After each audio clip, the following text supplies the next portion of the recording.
Hello, Internet! Welcome to MccDann Theory. We're handling tournament operations in my scorching 80-degree streaming room while commentating a Sonic Ditto is my specialty.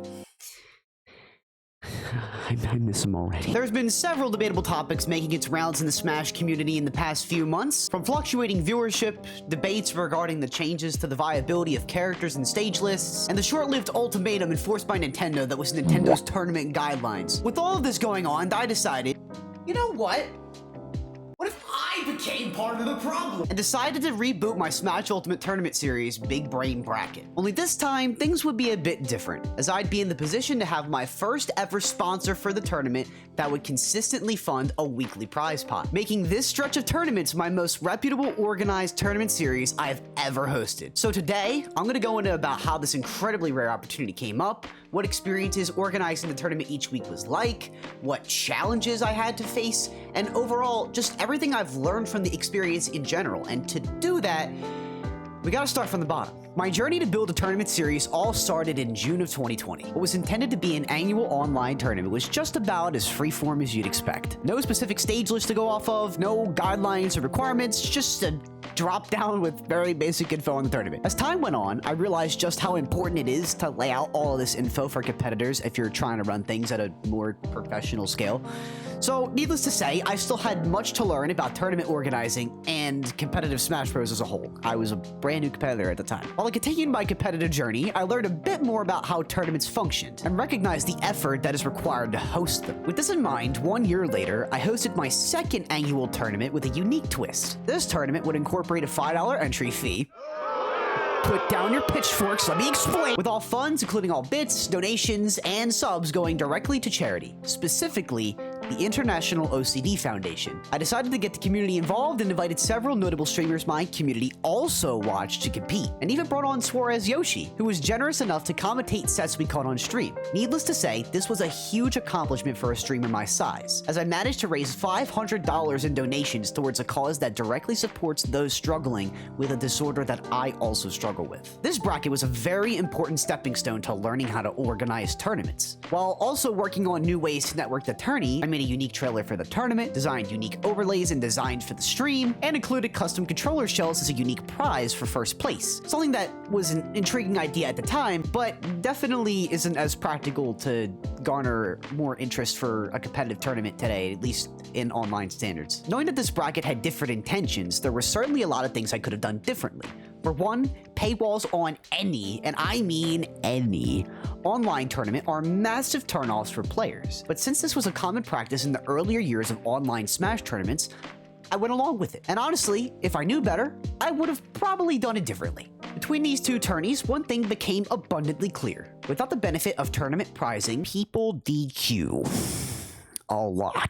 I've learned that there will always be players that will try to show up and don't make it in time, but the main draw for many online tournaments to keep players engaged for the entire tournament falls back on the element of cash prizing. So, with this in mind, I began to form a game plan to organize tournaments that people were truly engaged in, and that finally shifted with my third iteration tournaments, where I narrowed each bracket to incorporate a monthly prize pot fueled entirely by my Twitch revenue. This stretch of brackets was by far the most ambitious the series had become since the beginning. I revamped the tournament's graphics and stream interface to give the stream an identity similar to my regular streams, set up peer-to-peer lag testing, and delivered on my end goal of creating a tournament series solely focused around improvement by hosting free brackets weekly for those who were still interested in grinding the game, obviously. And for some time, things were finally shaping up to my expectations. But it was at this point when things got a bit rocky, as the one thing I'd never expected had occurred.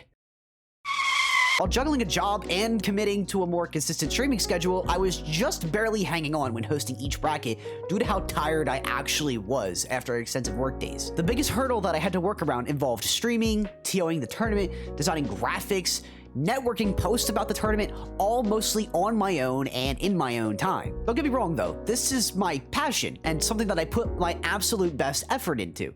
But just like anything else good in life, it didn't come without a lot of hard work before, during, and after. And I say mostly getting help due to having volunteers from my community, shout out Braven, Mooney, and Anime, who took the time out of their day to carry some of the workload on the TOing side of things while I focused on the broadcast side of things. So, we're finally on the other side of these 3 segments of tournaments I've hosted, and this is where things get serious, because with my 4th iteration of the tournament series came the support of Game Gym. In November of 2023, I was approached by my lovely team over at Game Gym Esports. For those of you who are unaware, Game Gym is an esports training organization that is set out to offer uniquely curated training routines for all various esports titles. I've been a Smash Ultimate coach with them for over a year, and I've created over 50 in-depth workouts for all various levels of competitive play in their Game Gym app, with lessons on fundamentals, goal setting in a competitive environment, stuff like that. I was approached with the offer of hosting weekly online tournaments that I thankfully already had the experience of running. So this was an opportunity that was impossible to pass up. I was allowed a set amount of paid hours to operate the tournament with the exception of advertising the Game Gym app throughout my stream. Players would be met with an eligibility requirement to create a Game Gym account in order to be able to receive prizing for the tournament that was free to enter. This was by far the most accessible method for competitors to enter. Now, since this is such a rare opportunity that many TOs and content creators don't have the opportunity of having really, I took it upon myself to ensure that new competitors that did join our tournaments received the best competitive experience as possible. Well,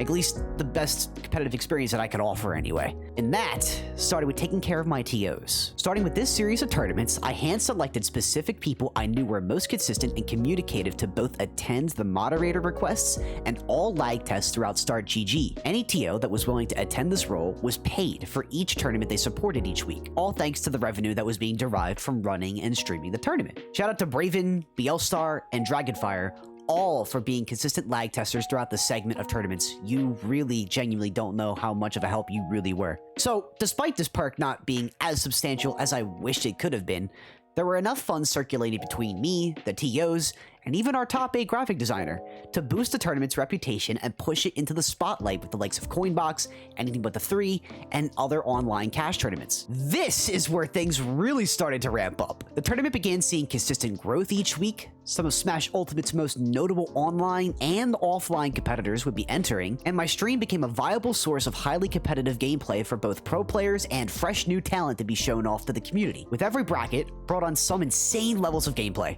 and it was finally providing a product I was happy with. Now, as much as I would like to say that my work was done at this point, there were still things that needed adjusting. For one, the tournament had been non-region locked for the entirety of the tournament's lifespan, meaning any players from any country were eligible for entry. But with this comes an extremely difficult dilemma for both competitors and TOs alike, and that's input latency. Lag tests would constantly be called for players who could have possibly already been wired up through LAN and have decent connections, but quite literally live across the globe from each other. And even if players didn't call for a lag test, some would feel outright cheated of their chances of earning a high placement if they're paired up with players from outside their region, because we wouldn't feel cheated out in that situation. So, as much as I didn't want to enforce this upon the players who did enjoy the tournament out of region, we inevitably region locked the tournament to ensure players received the best connections possible. Along with this major hurdle being resolved, emerged a whole new issue that was honestly far worse than region locking, and that was input latency mods. For many who don't know, many Smash Ultimate online players,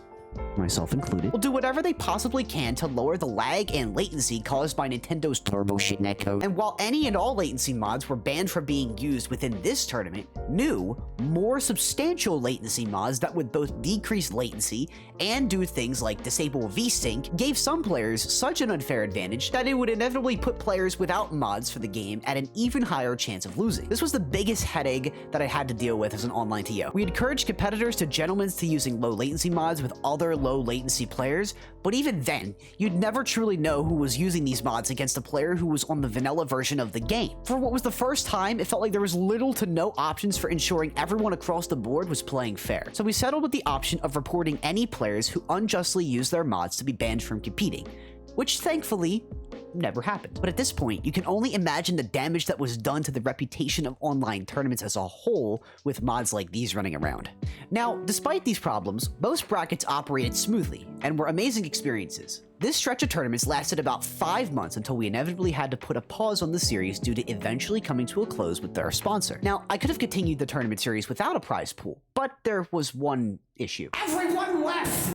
Okay, well, not everyone, but there was a sharp decline in the majority of consistent participants once the tournament reverted to having no prize pot. Many players did not return to compete the next week after our final prize pot tournament, and the portion that did resorted right back to DQing before they even played their first round, and even some of those who made it to top 8 ultimately decided that there wasn't enough of an incentive to compete and DQ'd later in the bracket. This ultimately left me with one conclusion, and it's that prize pot tournaments have gained a much higher significance in previous years, to a point to where they serve as the average player's sole motivator to play out any bracket they participate in. This has been something that has become normalized in the North American Smash scene for quite a while now. So while it's important to maintain efforts to stay reputable and supportive of the player experience, a lot of that can be overshadowed at times with the tournaments depending on the type of prize pot that you can offer. Honestly, despite the fact that I put this series back on pause due to lack of attentive entrants, that doesn't mean that there still isn't an audience that's looking for a consistent online series to participate in. So, if you're ever considering starting up your own online tournament series one day, I'll offer you this piece of advice. Consistency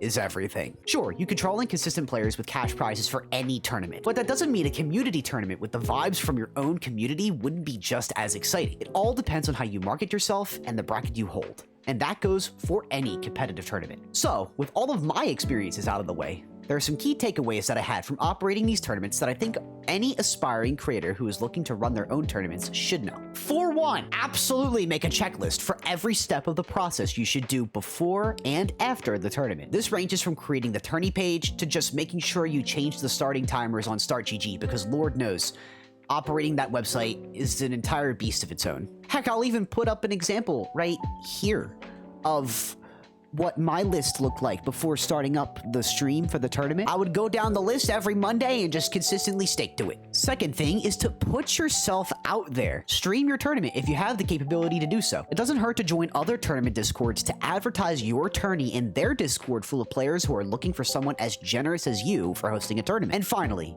if you can, invite players or aspiring TOs to help you during the TO process. Streaming and tournament organizing requires a lot of effort, and as much as I would like to say that it was all made possible through just one person, it definitely wasn't, and involved several people to help keep an eye on various things, from tournament support to operating the tournament. Inviting a friend or a fellow competitor who is just as eager to help host a tournament as you is incredibly helpful. And who knows, it just might be your group that creates the next up-and-coming Smash tournament, and you don't even know it yet. But yeah, that about sums up the past couple years' experience of hosting this tournament. Did you learn anything about tournament organizing while watching this video? Leave a comment and let me know. But now I'm gonna go speculate if the tournament organizing process for Smash 6 is gonna be any easier when that comes out. Spoiler!